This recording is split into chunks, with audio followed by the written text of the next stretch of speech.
Hola amigos de Sin Escondite, ¿cómo están? Yo soy Miguel Fernández y hoy les traemos un resumen con lo mejor que dio la Argentina Comic-Con Livestream, la primera edición virtual y completamente gratuita del evento.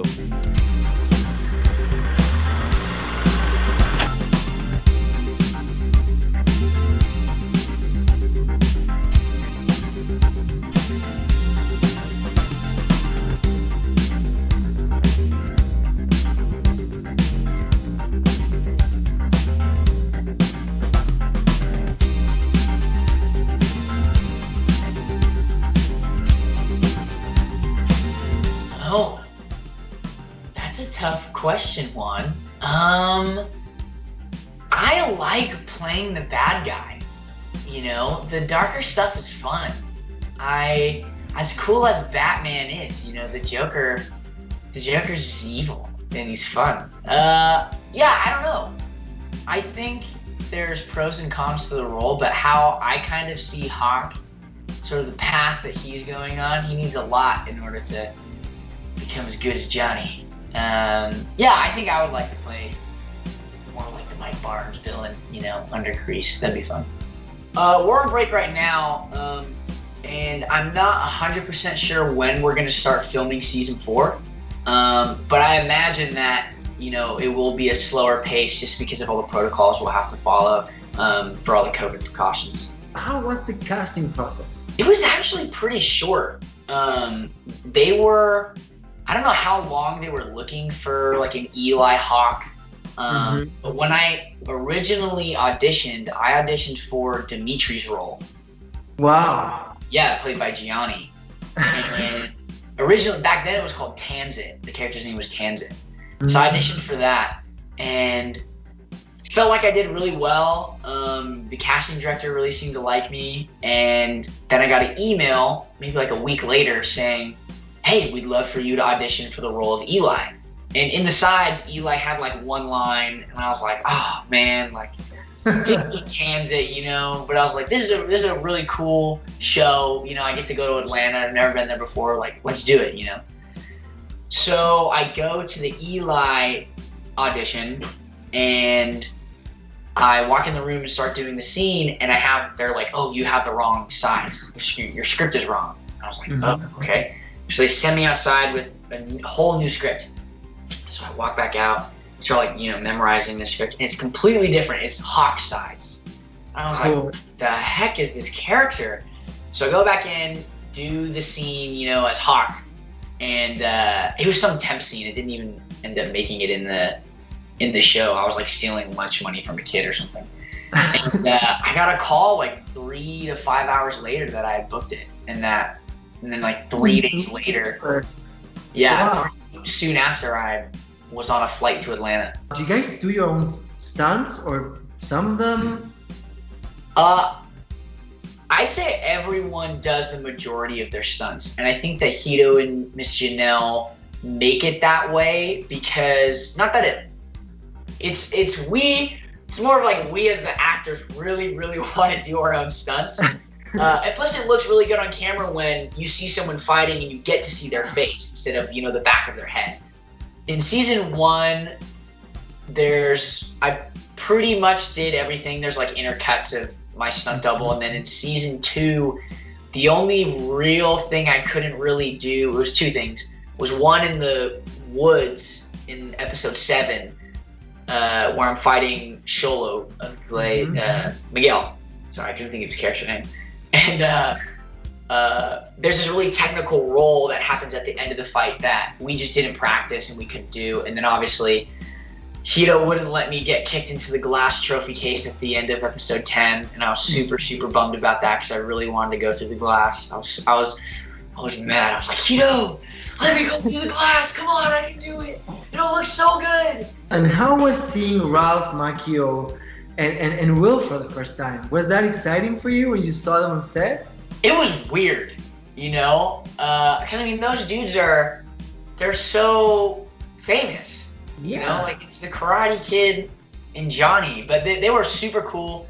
Ralph is awesome. I don't get to film a ton with him, but I love, you know, any chance I get to talk to him. He's a great guy. And, you know, Billy, I obviously get to film with him a lot. and he's super cool. I learned a lot from him. I mean, that dude is actually like a karate master. Like, he's legit. He's a really, really awesome guy. I'm definitely closest with Sholo. He's like a brother to me. We hang out a lot.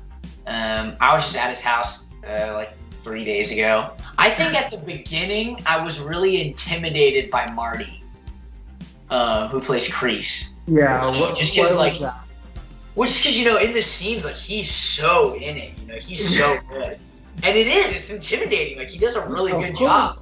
But he's a great guy. You know, once you get to know him, he's the nicest guy, and I really look up to him. I love shooting scenes with him.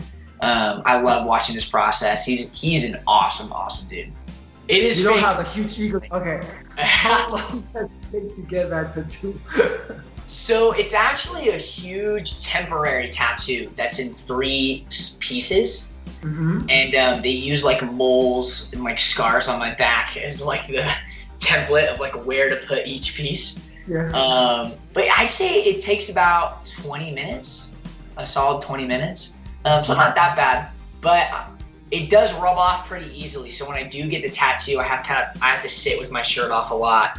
Or if I have a shirt on, I can't really like run around and move or like practice fight choreography because it'll just wreck the tattoo.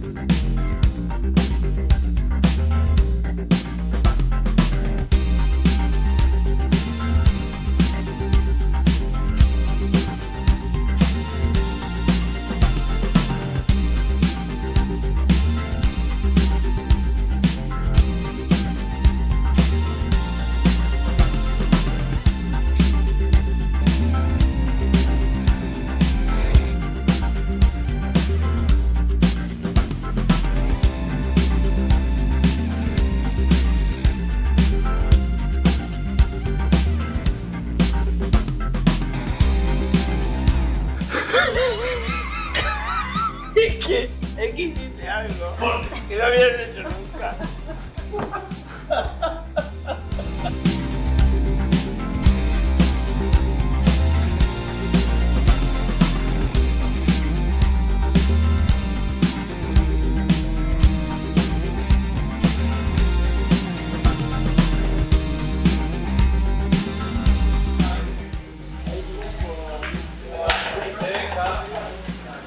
Quedó filmado, ¿eh? Bien.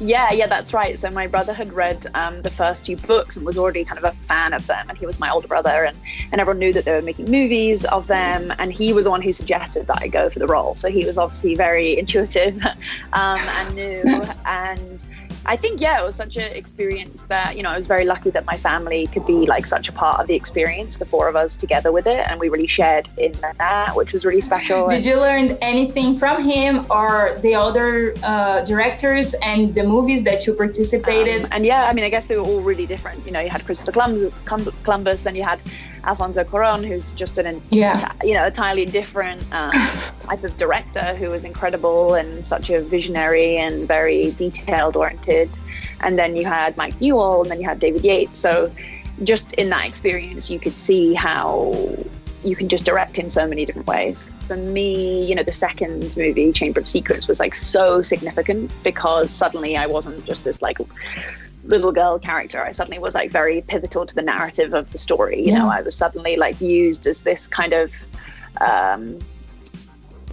you know, I was very manipulated and used basically by Lord Voldemort, and became this kind of luring way for Harry to sort of be drawn towards me. So, and you know, I guess at that point we didn't really realize too the then and fate of the 2 of their characters. You know, at that moment it was just more like, him caring because he was his best friend's sister. So it was kind of, it like catapulted me into the story, and also from a performance level, suddenly I was like acting a lot more. You know, I think the first movie was just like one moment, and then suddenly you're really performing something kind of quite dark.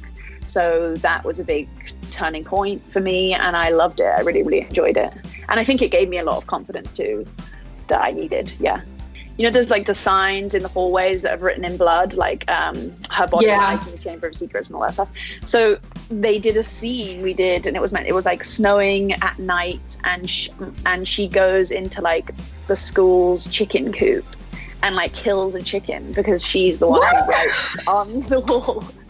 And it obviously included that because they were like, maybe this is a bit much. But yeah, I'm on like different like WhatsApp chats with everyone, and it's really nice to like see what everyone's doing, and we still very much talk, and when we're in the same city we still see each other, and it's so nice that everyone, it's just like wild that people are married and have children, and you know, like that's how long ago it was. Yeah, I love doing music videos too, because you're kind of, you know, you're starting with someone's entire vision and story. You don't, you know, it's so much more to sort of begin with, rather than having to like pull some narrative out of the sky. Yeah. Who would I want to do some music for?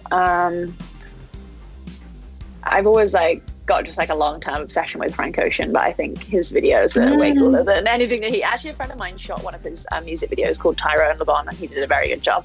But I'm trying to think who else. I have actually a new music video coming out on December 4th. Really? Yeah. So basically, it's very connected with my feature film that I've been developing. That will be my first feature film that I'll direct, that's have to sort of, with this year, take a bit of a backseat and I wait until everything can sort of resume again. But essentially I wanted to make a short film that was very much based on those similar themes.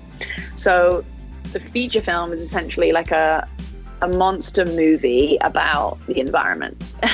Oh my God. That's giving this idea that we are the monster at the end of the day, and it'll kind of, our actions will come back to haunt us. So in the movie, the monster's form is literally made from trash. So it's kind of through the toxicity of this one town and this one chemical plastic plant, like factory, this monster sort of forms in the old landfill and kind of comes back to haunt this town. Bueno amigos, ya saben que si les gustó lo que vieron, nos pueden dejar su comentario, su like, suscríbanse al canal que nos ayudan un montón, activen la campanita para las notificaciones. Y si quieren ver más contenido como este, no se olviden de visitarnos en nuestro sitio web sinescondite.com o seguirnos en nuestras redes sociales. Mi nombre es Miguel Fernández y nos encontramos en un próximo video. Chau.